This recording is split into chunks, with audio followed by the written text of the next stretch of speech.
அடுத்து இந்த நூலை வெளியிட்டு வி அரசு அவர்கள் இப்பொழுது உரையாற்றுவார்கள்.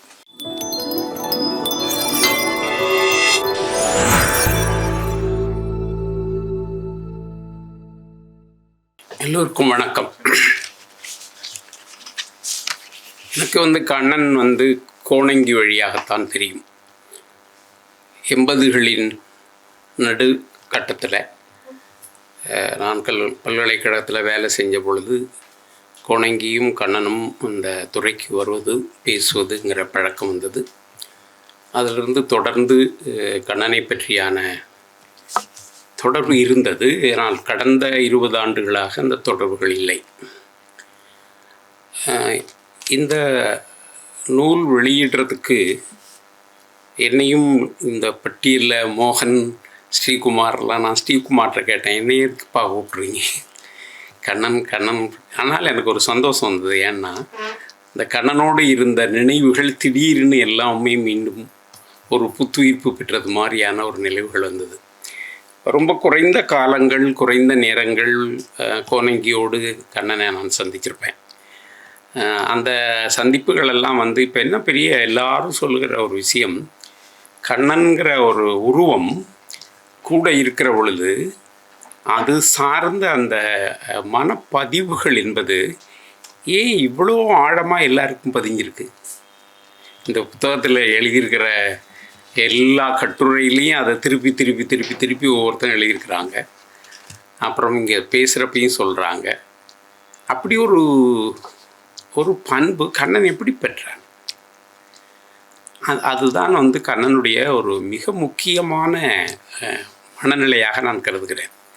ஏன்னா எல்லாருக்கும் ரொம்ப ஆழமாக பிடிக்கிற ஒரு மனிதனாக கண்ணன் வாழ்ந்திருக்கிறது எப்படி? எல்லாருக்கும் இந்த நிகழ்ச்சி கூட அப்படி அதனுடைய விளைவு தான். எவ்வளோ பேர் இது மாதிரியா கொள்கிறாங்களா, அவங்கள நினைவு கூறணும், கொல்லணும்னு சொல்லி உறவினர்கள் பண்ணுவாங்க, அல்லது வேறு மாதிரி வடிவத்தில் பண்ணுவாங்க. ஆனால் பொதுவான நண்பர்கள் பண்ணுவது அப்படிங்கிறது கண்ணனுக்கு செய்திருக்கிற இந்த ஸ்ரீகுமாராக இருக்கட்டும், அஜயன் பாலா, நம்முடைய மோகன், இவங்க சேர்ந்து செஞ்சிருக்கிற இந்த நினைவு சின்னம் மிகுந்த இதை உருவாக்கியதற்கு அவர்களுக்கு நாம் நன்றி சொல்ல கடமைப்பட்டிருக்கிறோம். அதில் குறிப்பாக மணிவண்ணனுடைய படம் ரொம்ப கண்ணனை நேராக பார்க்குறது மாதிரியே இருக்குது. அப்படியான ஒரு நல்ல படமாக அவர் இந்த அட்டைப்படத்தையும் பண்ணி கொடுத்துருக்கிறாரு. கண்ணனுடைய இந்த சொந்த வாழ்க்கை, இந்த விஷயங்கள் பற்றி எல்லோரும் பேசுவதிலிருந்து நான் கொஞ்சம் வேறு மாதிரி கண்ணனை பார்க்கலான்னு நினைக்கிறேன். என்னன்னு சொன்னால், எனக்கு இந்த தமிழ் சிறுபத்திரிகைகளினுடைய வரலாறுகள் பற்றி எனக்கு கொஞ்சம் தொடர்ந்து கவனித்து கொண்டு வருகிறவன். நான் எம்ஏ படிக்கிற காலத்திலிருந்து அந்த சிறுபத்திரிகைகள் இயங்குகிற முறைகள், யார் நடத்துகிறாங்க என்னங்கிறது மாதிரி அதை வாசிக்கிற பழக்கமும் அதனுடைய சேகரிப்பும் ஓரளவுக்கு இருந்தது. அப்புறம் இந்த கோணங்கி போன்றவர்கள் நெருக்கமாக என்னோடு பழக தொடங்கிய காலங்களில் அது இன்னும் பல பரிமாணங்களில் வளர்ச்சி அடைந்தது. அப்போது தமிழில் அந்த 20ஆம் நூற்றாண்டு முழுக்க இந்த சிறுபத்திரிகை என்று சொல்லக்கூடிய ஒரு நிகழ்வு என்ன மாதிரியான வடிவத்தில் உருப்பெற்று வளர்ந்து வந்தது, அதை நாம் ஒரு அகடமிஷியனாக, ஒரு ஆராய்ச்சி பண்ணுற, அதை பற்றியான பேசுகிற, மாணவர்களுக்கு பாடம் சொல்கிற ஒருத்தனாக நான் அதை எப்படி பார்க்குறது அப்படிங்கிறது என்னுடைய வழக்கமான, அதை பற்றி சில கட்டுரைகள்லாம் எழுதியிருக்கேன். அதுக்குள்ளே கண்ணன் எங்கே இருக்கார், அது எனக்கு ரொம்ப முக்கியமாக பட்டுது. இது எப்படின்னா, இந்த 80களின் நடுக்காலம் தொடங்கி அல்லது தொடக்கத்திலிருந்து தொடங்கி ஏறக்குறைய 90களின் நடு அல்லது அந்த 20ஆம் நூற்றாண்டின் கடைசி 20 ஆண்டுகளில் தமிழ் சிறுபத்திரிகை உலகத்தில் ரொம்ப முக்கியமாக ஆதிக்கம் செலுத்தின ஒரு தன்மை என்று சொன்னால் அது லத்தீன் அமெரிக்க படைப்புகளை எல்லாம் தமிழில் மொழிபெயர்க்கிறது, லத்தீன் அமெரிக்க படைப்புகளினுடைய மொழியின் செல்வாக்குக்கு உட்படுவது, லத்தீன் அமெரிக்க படைப்புகளை பற்றி அதிகமாக பேசுவது, இது நடந்தது. இது ஏன் நடந்தது, எப்படி நடந்தது என்னன்னு தெரியல. இதில் கண்ணனை பற்றி கட்டுரை எழுதியிருக்கிற எம்டிஎம் கட்டுரையிலையும் சரி, இவருடைய முத்துக்குமார் கட்டுரையில், அப்புறம் நம்ம சங்கரர் கட்டுரை, எல்லா கட்டுரையிலும் குறிப்பாக ஒரு செய்தியை அவர்கள் விரிவாக பேசுகிறார்கள்.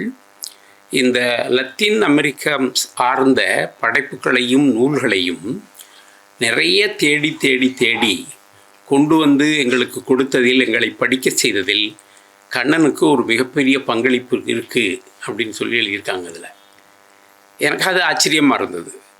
ஏன்னு சொன்னால், இந்த 80களின் இறுதியில் இந்த லத்தீன் அமெரிக்கா இலக்கியம் படைப்பு இதுகளை பற்றி பேசுகிற அந்த மரபு அந்த மீட்சி பத்திரிகையில் அது தீவிரமாக முன்னெடுக்கப்பட்டது, அந்த பிரம்மராஜன் நடத்தின பத்திரிகையில். அதை தொடர்ந்து நம்முடைய நாகார்ஜுனன் அதை பற்றி நிறைய பண்ணார். நாகார்ஜுனன் அது சார்ந்த விஷயங்கள் பண்ணாங்க. அந்த சமயத்திலேயே கொஞ்சம் அமரந்தாவும் நிறையா தொடர்ந்து பண்ணாங்க. இன்றைக்கு வரை அவங்க பண்ணிகிட்ருக்காங்க. இந்த படைப்புகளினுடைய இந்த லத்தீன் அமெரிக்க படைப்புகள் அதனுடைய நிலைகளுக்குள் இருந்த மொழி நம்முடைய எழுத்தாளர்களை ரொம்ப பாதிச்சு. இப்போ கோணங்கியினுடைய 80களின் இறுதி காலங்கள் 90களின் தொடக்கத்தில் வந்த மதினிமார்கள் கதைக்கும் அதுக்கு பிறகு எழுதின எந்த கதைக்கும் தொடர்பே இருக்காது. அந்த கோணங்கி மதினிமார்கள் கதையில் எழுதின அந்த மொழி எப்படி பின்னாடி வேறொரு மொழியாக மாறியது அப்படின்னு நம்ம கொஞ்சம் தேடினால், அதில் நாகார்ஜுனன், கண்ணன் போன்றவர்கள் வழியாக இந்த லத்தீன் அமெரிக்க சம்பந்தப்பட்ட எழுத்துக்களினுடைய வாசிப்பும் அதற்குள் பயணம் போவதும் அதை பற்றி பேசுவதும் அப்படியான ஒரு சிறுபத்திரிகை மனநிலை என்பது அன்றைக்கு உருவாயிருக்கிறது. இந்த மனநிலை உருவாக்கத்தில் கண்ணன் மிக முக்கியமான பங்களிப்பு செய்திருக்கிறார். இது ஒரு ரொம்ப முக்கியமான விஷயமாக எனக்கு பட்டது. நான் கோணங்கி அந்த மாதிரி செயல்படுவதற்கு அவருக்கு ஒரு நெருக்கமான தோழனாக இருந்த நாகார்ஜுனனை நான் நினைத்து கொள்வதுண்டு. நாகார்ஜுனனுக்கும் கோணங்கிக்கும் இருந்த அந்த நெருக்க உறவுகள் சார்ந்து கோணங்கியினுடைய மொழியில் ஏற்பட்ட அந்த மாற்றங்கள், செய்திகள், இந்த விஷயங்களெல்லாம் நான் ஊகிப்பேன்.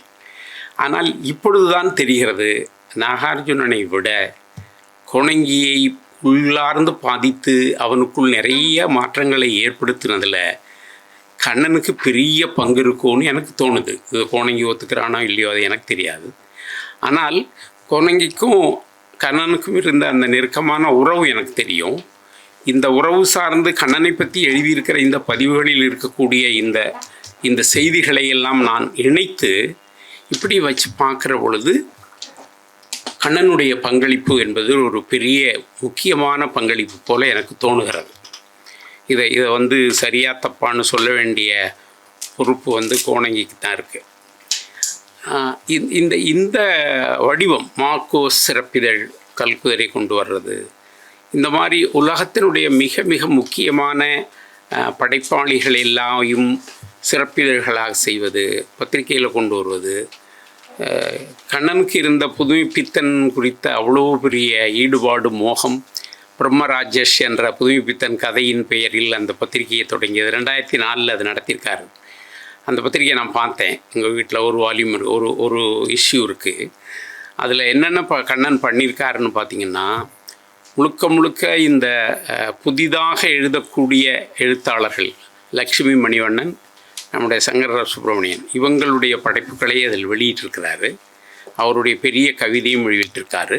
ஆனால் மிக அதிகமான இடங்களை அந்த இதழ் பிடிச்சிருக்கிறது மொழிபெயர்ப்பு தான். அந்த மொழிபெயர்ப்புகள் அதுவும் லத்தீன் அமெரிக்க பின்புலத்தில் உருவான மொழிகள் ஏற்படுது. இப்போது இந்த லத்தீன் அமெரிக்க இலக்கியம் அப்படின்னு சொல்கிறது ஏன் தமிழை இவ்வளோ பெரிய தாக்கமாக விஷயமாக பேசப்படுறது, பாதிப்பை ஏற்படுத்துதுன்றது இந்த கேள்வி முக்கியமானது. அது என்ன ஒரு மேனியாவுக்கு மாதிரி இந்த சிறுபத்திரிகை கோஷ்டிகள்னு சொன்னால் ஒரு ஃபேஷனுக்காகவும் செய்வாங்க அப்படின்ற ஒரு விமர்சனம் உண்டு. ஒன்று புதுசாக பார்த்துட்டாக்க அடிச்சு விட்றதில்ல அப்படிங்கிற அந்த ஒரு அது மாதிரியான ஒரு என்ஜாய்மெண்ட். ஆனால் அது அப்படி இல்லை. லத்தீன் அமெரிக்க விஷயத்தை பொறுத்தப்படி இல்லை. அது ஒரு மிக ஆழமான தாக்கத்தை நம்முடைய சிறுபத்திரிக்கை மரபில் உருவான எல்லார் மத்தியிலும் உருவாக்கியிருக்கு. அதுக்கான ஒரு சமூக காரணம் என்னென்னா, இந்த நபர்கள் எல்லோரும் அடிப்படையில் ஒரு சமூக அக்கறையும் ஈடுபாடும் உள்ள நண்பர்கள் தான். அது சார்ந்த கோட்பாடு தத்துவம் இதையெல்லாம் பேசுகிறாங்களோ இல்லையோ, ஒரு தன்னை சுற்றி உள்ள சமூகத்தினுடைய இந்த கொடுமைகள் விஷயங்கள் இதையெல்லாம் இயல்பாக எடுத்துக்கொள்பவர்கள் இல்லை. அதனால் பாதிக்கப்படுபவர்கள் அதை அந்த விஷயத்தை தங்களுடைய படிப்புகளுக்குள்ளே கொண்டு வரக்கூடிய மனநிலை உள்ளவர்களாகத்தான் இருந்தார்கள். இந்த இந்த இந்த தன்மை லத்தீன் அமெரிக்க இலக்கியங்களின் ஊடாக நீங்கள் மிக அதிகமாக பார்க்க முடியும். லத்தீன் அமெரிக்க இலக்கியங்களை எழுதிய யாரும் அவங்க ஊரில் இருக்க முடிஞ்சதில்லை. ஒரு படைப்பையோ ஒரு விஷயத்தையோ எழுதுனா அடுத்த வருஷம் அவன் நாடு கடத்தப்படுவான். அவங்களுக்கு எந்த விதமான அடிப்படை சுதந்திரமும் இல்லை. கண்ணன் இந்த பிரம்மராட்சஸ் பத்திரிகையினுடைய அட்டையில் எழுத்தாளர்களுக்கு மிக மிக முக்கியமான தேவை என்பது சுதந்திரம். அந்த சுதந்திரம் இல்லாதது எழுத்தாளன் வாழ முடியாதுங்கிற மாதிரி அவர் கொட்டேஷன் போட்டிருக்கார் அவர். அப்போது இந்த லத்தீன் அமெரிக்க மரபு சார்ந்த தன்மைகளை உள்வாங்குகிற மனநிலைமையும் அதை நடைமுறைப்படுத்துகிற பண்பும் அது 80களில் தொடங்கிய அந்த மீட்சி பத்திரிகை, படிகள் பத்திரிகை, அதை தொடர்ந்து வந்த குட்டியான நிறைய சிறு பத்திரிகைகள், அதனுடைய தொடர்ச்சியாக கொணங்கியினுடைய கல்குதிரை, அப்புறம் கண்ணன் நடத்தின இந்த பிரம்மராட்சஸ், இப்படியான இந்த தொடர்புகளோடு இணைத்து வச்சு பார்க்குற பொழுது கண்ணன் ரொம்ப முக்கியமான மிக தீவிரமான ஒரு கமிட்மெண்ட், புரிதலோட அவர் இந்த சிறுபத்திரிகை உலகத்தில் செயல்பட்டுருக்கிறாரோ. ஏன்னா அவர் எளிமையாக பேசுகிறது, கிண்டல் அடிக்கிறது, நக்கல் அடிக்கிறது, கொண்டாட்டமாக இருக்கிறது அப்படிங்கிற ஒரு மனநிலைமையோடு உள்ள மனிதன் இல்லை அவர். அதுக்குள்ளே இப்படி ஒரு ஆழமான ஒரு மனநிலைமை அவருக்கு இருந்திருக்குங்கிறத அந்த பத்திரிகைகள் அதை பற்றி பேசியது. அது எனக்கு அதுக்கு ஒரு நல்ல எடுகோல் டிப்பிக்கல் எக்ஸாம்பிள்னு சொன்னால் கோணங்கி தான். ஏன்னா கோணங்கி வேறு, கண்ணன் வேறு இல்லை. ரெண்டும் அவ்வளோ பெரிய நெருக்கமான ஒரு உலகத்துக்குள்ளே வாழ்ந்த மனிதர்கள் என்பது எனக்கு தெரியும்.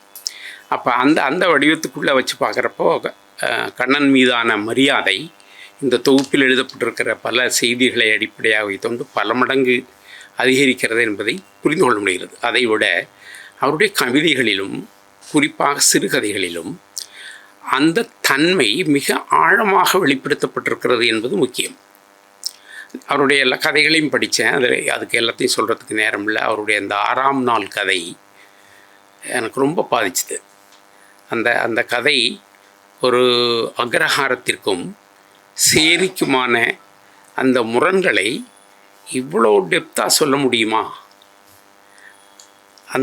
அந்த செத்துப்போன சேரியை சேர்ந்த பழனியும் அந்த அக்ரஹாரத்தில் இருக்கக்கூடிய ஒரு பெரியவருக்கும் அதை சார்ந்த அந்த மனம் என்று ஒரு குறியீட்டை கொண்டு வராங்க. அதில் அந்த மனம் ரொம்ப பிரமாதமாக இருக்குது. எங்கெங்கே எல்லாம் அந்த இறந்த பிணத்தினுடைய மனம் போகிறது, அது சார்ந்து எப்படியெல்லாம் செயல்படுறாங்க. அப்போது எவ்வளோ மனிதத்தின் மீது, மனிதர்கள் மீது, மனித சமூகத்தில் இருந்த கொடுமைகள் மீது கண்ணனுக்கு எவ்வளோ கோபம் இருந்தால் அப்படியான கதைகளை எழுதியிருக்க முடியும். அதாவது இப்போது நம்ம வேறு நண்பர்கள், இப்போ முத்துக்குமார் இவங்க போன்ற நண்பர்கள் எல்லாம் அதை வேறு மாதிரி லாங்குவேஜில் ரீட் பண்ணுவாங்க. நான் அப்படி ரீட் பண்ண முடியாது. நான் இப்படி தான் ரீட் பண்ண முடியும். எனக்கு பழனியும் அவனுடைய சூழலும் அக்ரஹாரமும் அதனுள்ளே இருந்து உருவாகிற மனமுமாக நான் அந்த கதையை வாசித்தேன். அப்படியான மனநிலைமை, எழுத்து வடிவம், மொழி ரொம்ப ரொம்ப டெப்த்தான அழகான எளிய மொழி. இந்த மாதிரியான விஷயங்களை எழுதுகிறப்போ மொழி ரொம்ப சிக்கல். இப்போ கோணங்கிக்கு மேலே இருக்கிற பெரிய குற்றச்சாட்டு பலரும் என்னன்னா, அவன் எழுதுகிற ஒன்றும் வழங்க மாட்டேங்குதுயா அப்படின்னு சொல்லி ஒரே வார்த்தையில் அடிச்சுட்டு போயிடுவாங்க.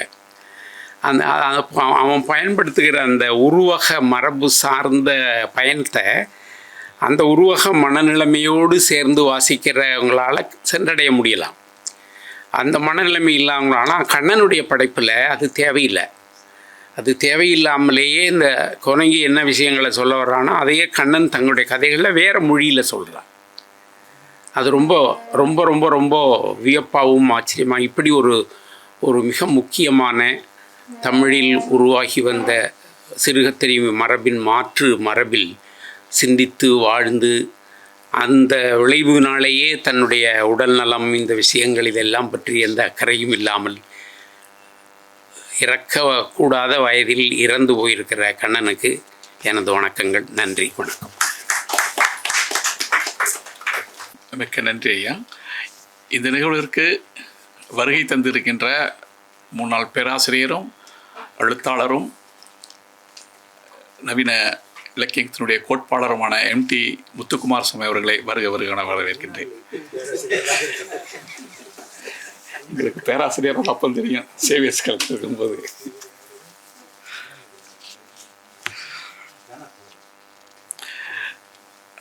அரசை அங்கே சொல்லும்போது ஒன்று சொன்னார், அவருடைய நெருங்கிய பழக்கம் இல்லைன்னு ஒன்று.